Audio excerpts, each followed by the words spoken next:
Hey guys, so it's been a while since my last upload.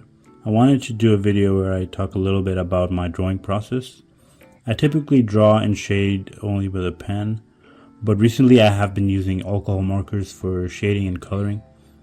Today I will do a tutorial using pen and markers, but first I will do a pencil undersketch with a Uni Korotuga 0.5 mm mechanical pencil, which is my go-to. It always helps to do an undersketch before drawing with a pen because it gives you a sense of proportion and the placement of your drawing on the paper. So if you look at how I'm holding the pencil, I'm holding the pencil very gently and from the very back, which means my grip is very light and my wrist is flexible, which allows me to move my hand freely across the paper. Once the rough undersketch is complete, I can start drawing with a pen. I'm using a 0.1 mm Micron pen, which is my go-to in terms of the thickness that I'm using.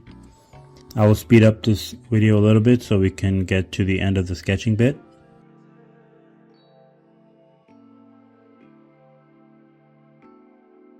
You will notice that I'm not strictly following the pencil undersketch because I'm only using it as a guide to give me a sense of proportion. The sketch will go where it has to go, but will stay within the limitations that I set for myself. I always like to draw the geometry first before focusing on the details. I call it drawing from the outside inwards. Locating the major elements of the sketch is always the most important thing when you start drawing. You then move on to the details in the next step. So I'm going to skip past most of the minor details when I'm sketching like this.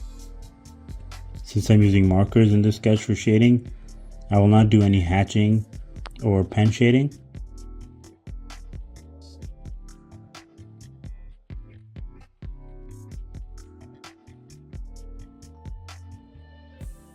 Once the sketch is complete, we can now add a little bit of detail for the patterns of the brick and where the vines should be. You should never try to draw these details exactly the way they are, or you'll be here all day. You only want to hint at the presence of these background elements, and you can do this by gently drawing some low pressure lines like this.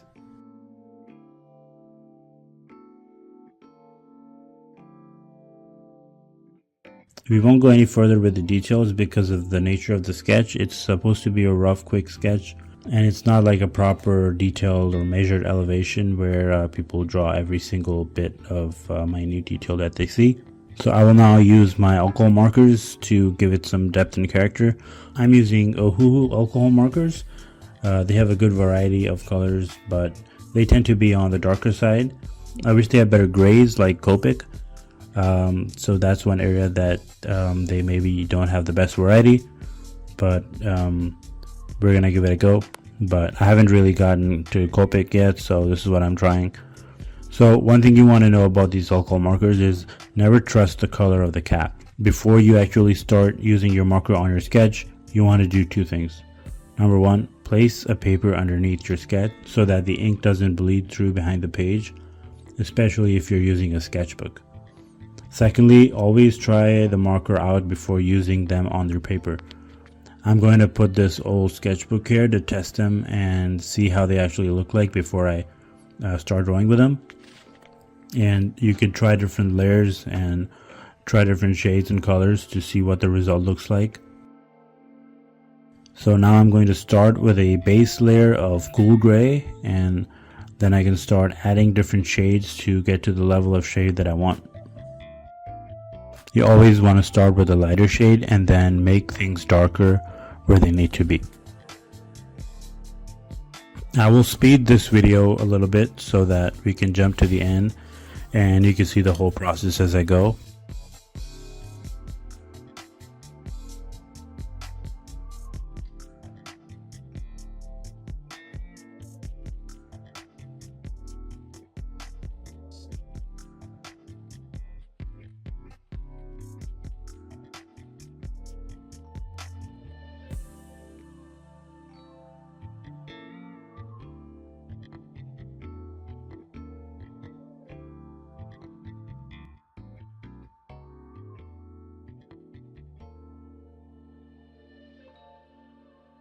Now I will put some finishing touches here by adding some yellow and give it that warm feeling like the sun is bouncing off the face of this little hut. You can always play with your reference to add detail and personal touches. Compose your drawing a little bit better if you have to take some freedom from the photograph or the reference you're drawing from. And I feel like I'm pretty satisfied with how this has come out.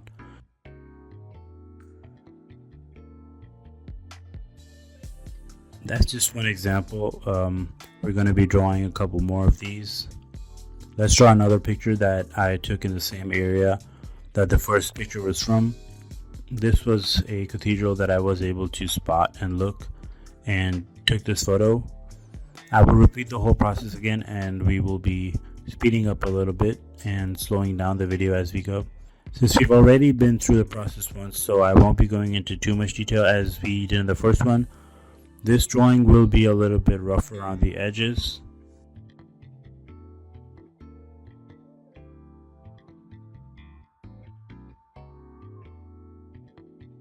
I like the sense of mystery that you get from this angle of the tower.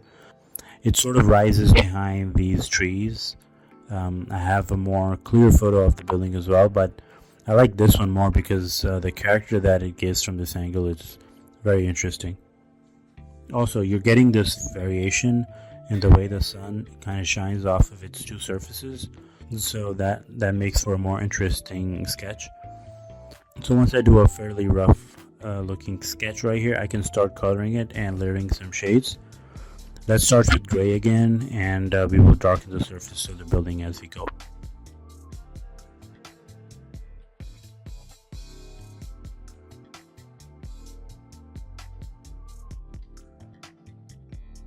There is a cooler tone to this side of the tower on the left side, and the face of the building that is facing the sun, it's got that warm fuzzy feeling. So as we get near the end of the sketch, it feels a little bit bland, so I will start adding some more details in trees. It's okay to go back and forth between shading and drawing in your sketch because there's an interplay between the two as the sketch reveals itself, so don't be afraid to go back and forth between the different steps of the drawing process. So I think this one is good to go. I will do one more quick sketch, and I'm picking a very simple reference for this one. It's just a hut and a tree. This should be fairly simple to draw. Again, I'm doing a pencil under sketch, but it's just for measurement. I don't have to follow it strictly. Once that is done, I will draw it out with a pen, just like before.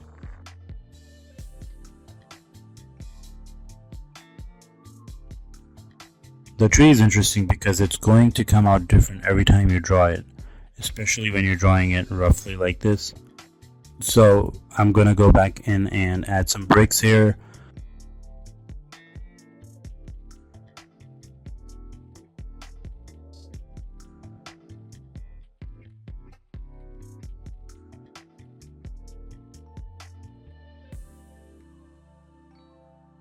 And if you see in the picture, it does look a little bit bland, so let's go ahead and add some moss over here, maybe some vines, some greenery here to make it a little bit more interesting. Again, you could take these liberties with your drawing process. You don't have to draw everything the way it appears in the reference photograph. Change things in your composition to make it feel more balanced. Just use your sensibilities and see what makes for a good sketch. So yeah, that was 3 examples of the drawing process that I'm showing in this video. There are many different ways to draw. This is just one of the ways that I draw when I'm using a pen with alcohol markers to draw architecture or various other things. Of course, you can always experiment with different techniques and come up with many ways of drawing and putting out ideas. I always favor momentum and freedom of expression over detail and time-consuming details. So I think once you develop a style and a rhythm, I think you should be able to follow that and not try to get caught up in tedious drawing patterns. I will try to do more tutorials and actual demos like this, sharing my thoughts more often when I draw instead of silent demos. I really appreciate everybody who watched till the end. You can support this channel by continuing to watch and by hitting that like and subscribe button. I will catch you in the next one. Cheers.